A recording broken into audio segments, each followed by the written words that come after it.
এবার রইল বাড়ি। আজ থেকে বাড়ি সামলাবে মিতুল।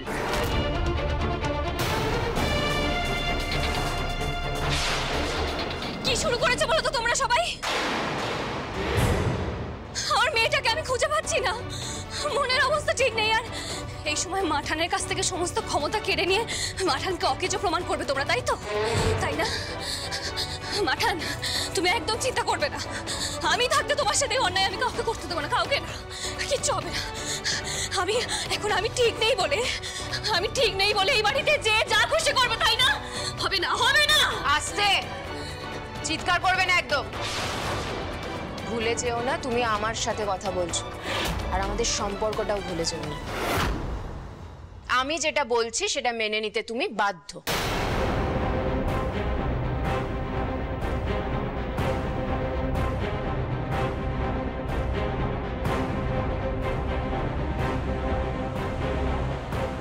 অবশ্য তার কারণ আছে।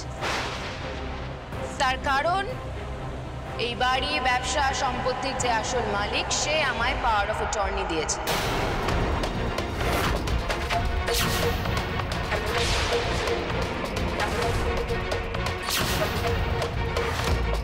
তাই আমার কথা সবাইকে মানতেই হবে, সেটা বাড়িতে হোক বা ব্যবসায়। দাঁড়ান, আমি একবার কাগজটা দেখতে চাই। অফকোর্স, দেখো, নিশ্চয়ই দেখো। দেখো, স্ট্যাম্প পেপার ভালো করে দেখো। দেখেছো? কি ভাবো তুমি আমাকে ময়ূক? আমি একটা জালি কাগজ এনে এত বড় একটা কথা বলে দেবো? আমার স্বামী আমাকে দায়িত্ব দিয়েছে, তার কারণটাও এখানে লেখা আছে। কারণ তার প্রথম স্ত্রী পঙ্গু।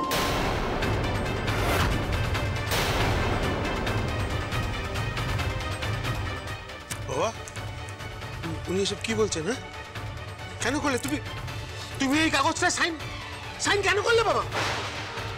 দাদান, তুমি এত বড় একটা সিদ্ধান্ত নিলে আর আমাদের জানে না। আমার কোনো উপায় ছিল না, তোরা তো নিজেরাই ব্যবসাটা দেখতে পাচ্ছিলি না। তো অঞ্জলি বলল যে এরকম ভাবে চললে তো ব্যবসাটায় লাটে উঠে যাবে, আমি তো সেটা হতে দিতে পারি না। দাদান, তাই বলে তুমি এসব এই কাগজে তুমি... দাদু ভাই ওনার সঙ্গে এ নিয়ে তর্ক করো না। উনি ওনার বিচার, বিবেচনা, বুদ্ধি অনুযায়ী কাজ করেছেন। তবে এত বছর বাদে উনি যেভাবে বাড়ি ফিরলেন সেটা দেখে ওনার বিচার, বিবেচনা, বুদ্ধির উপর আস্থা আবার সেদিন থেকেই চলে গেছে। সব ছাড়ো, কথা বলে